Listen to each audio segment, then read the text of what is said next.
The fall and winter of 1993 was a season of hate crimes for one town. There were hate flyers hanging up everywhere. Then the Jewish cemetery was desecrated. Then swastikas were spray painted on Native American citizens' homes.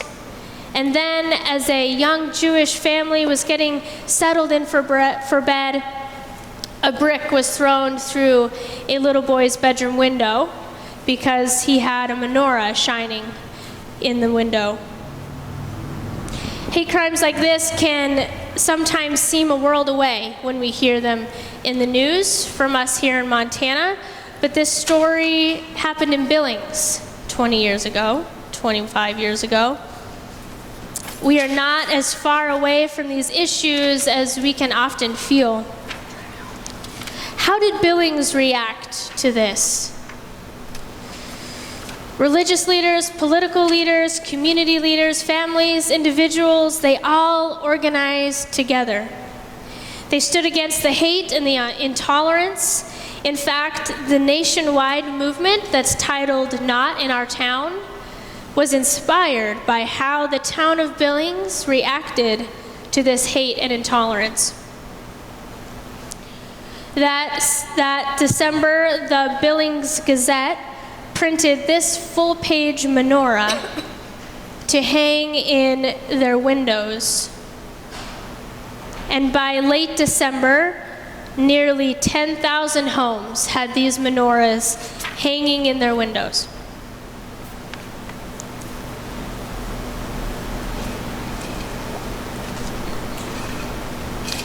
But my favorite part of this story is that the family took the little boy around town to show him all of these menorahs taped in windows, and he happily exclaimed, "I didn't know there were so many Jewish people here."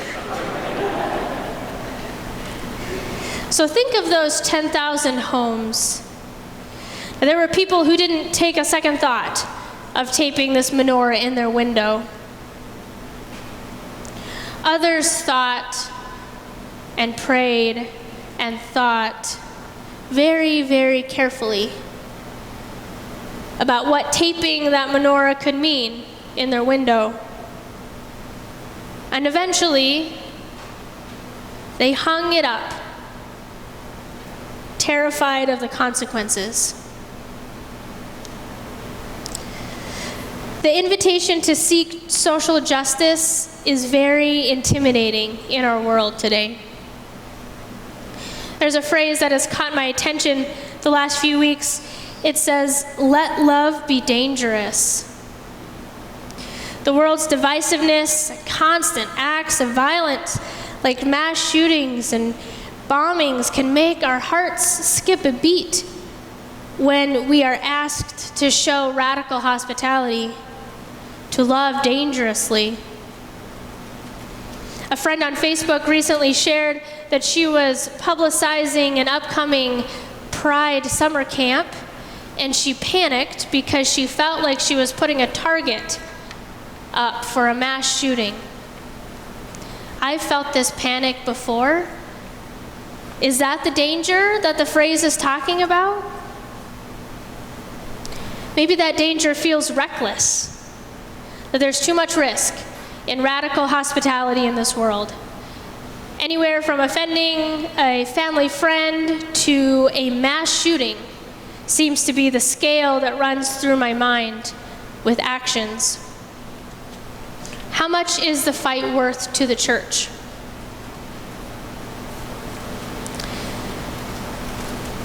We all know here, being in Montana and being around agriculture quite a bit, even if we're not farmers or ranchers ourselves, that farming and ranching is not for the faint of heart. One city dweller was writing about her experience with local community-supported agriculture. And so there's a farmer, and you help pay for their crop, and then each week you get a box of the produce.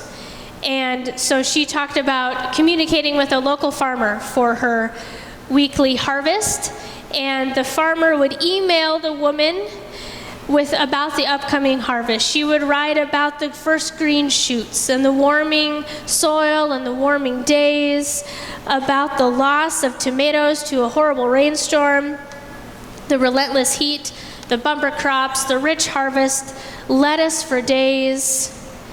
And for these city dwellers, the weekly emails are the closest that they will ever be to a farm.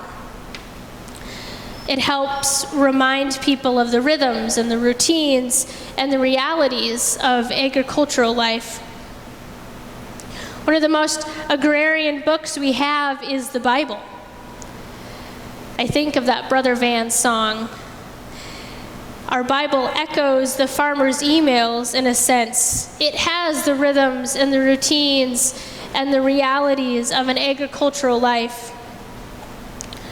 Hear this famous parable from the Gospel of Matthew, chapter 13.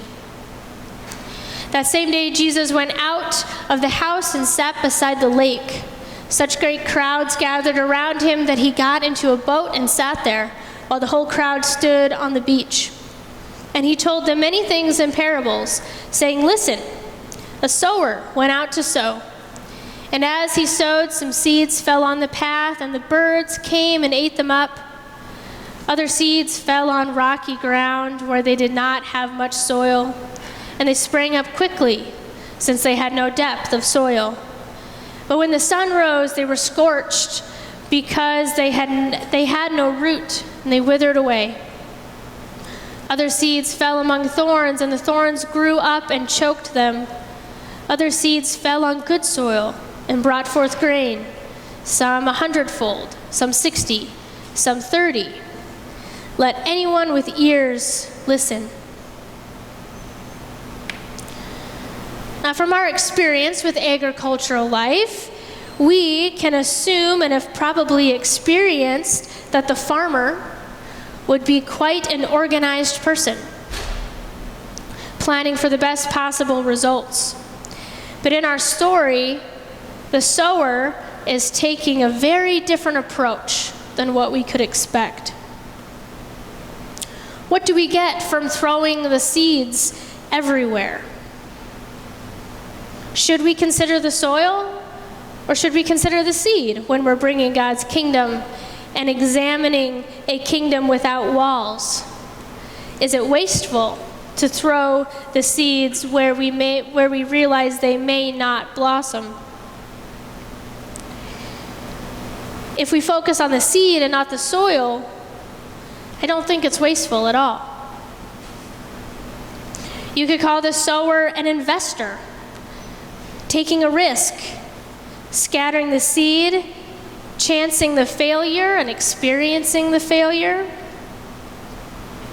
Discipleship, the business of the church, by nature, is very vulnerable to risk and to loss and to failure and to being uncomfortable. Discipleship is honest about failure, and it is not afraid to live into it. We are invited to share God's goodness with a clear vision, the willingness to fail and to hope, to be resilient, and to have a deep trust that God's grace is at least at work and will bear some fruit. This will mean dangerous loving. It will mean radical hospitality, naming injustices and working for systemic change. July 31st, 1968. Does anyone remember that day in particular? Anyone? I do not remember July 31st, 1968. However, many people do in our country. Franklin Armstrong made his first appearance in the comic strip Peanuts. Franklin was born when Harriet Glickman, a school teacher, wrote a letter to Charles M. Schulz after the assassination of Martin Luther King Jr. Harriet realized that black children and white children never saw themselves together in a classroom ever. She wrote these words to Schulz: "I've been asking myself what I can do to change those conditions in our society which led to the assassination and which contribute to the vast sea of misunderstanding, hate, fear, and violence. And then Harriet took a risk, and she asked Schultz to consider adding a black character to his popular comic strip. They had some back and forth throughout those few months after the assassination on July 31st, and Schultz responded in a very doubtful way, wondering if he adding a character would help the divided country. He didn't want to make matters worse, and he didn't feel that he was in a position to make such a statement. But Harriet didn't give up. She kept responding and bugging him, to the extent of having her black friends write to Schultz, telling him what a new character would mean to them, and even suggestions on how to introduce the character without offending anyone. Then Harriet received one last response from Schultz. He said, "Check your newspaper, July 31st.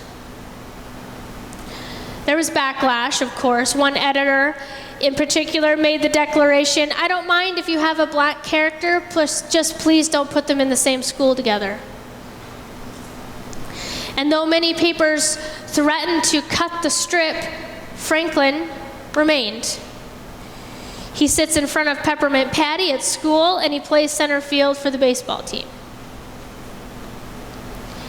Maybe one of our most important lessons from this story is that what Linus is saying to Franklin in one of his first appearances. Or, on that Wednesday summer morning, in 1968, there was a young black boy running through his house crying, showing his entire family that day's peanut strip because he finally saw a character that looked like him.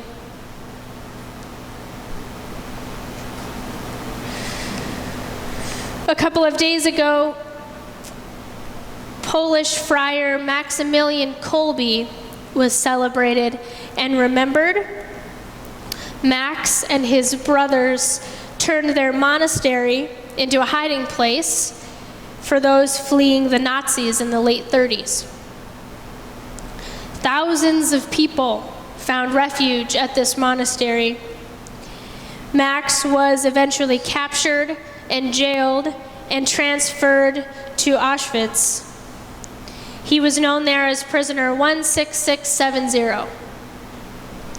But yet, even in the camp, he continued to minister and to care for those around him, to the extent of taking the place of a prisoner who was set to die.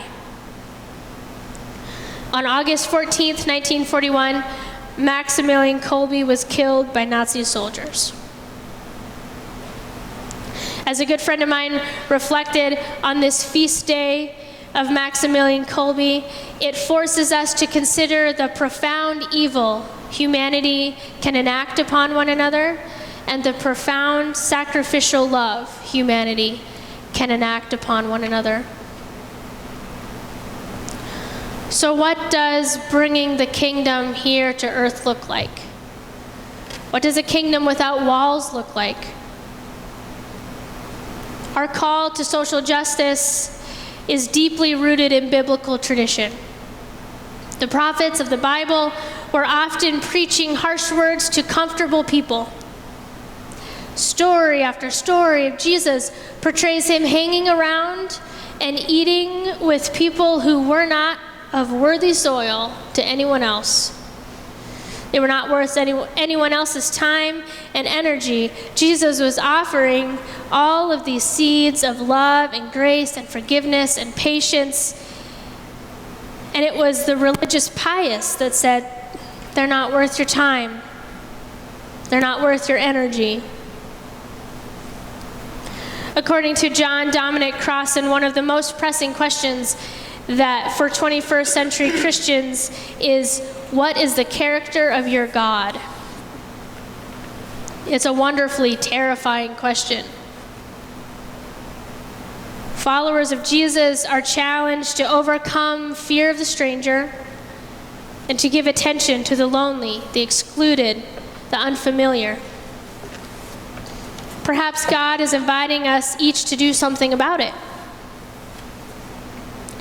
Perhaps revealing your opinion in a letter, or confronting a bully, or standing in a picket line, or braving the elements of a protest, loving dangerously. Yet God's vision of the world can only be realized as each of us sets ourselves to practicing even the smallest task toward the goal.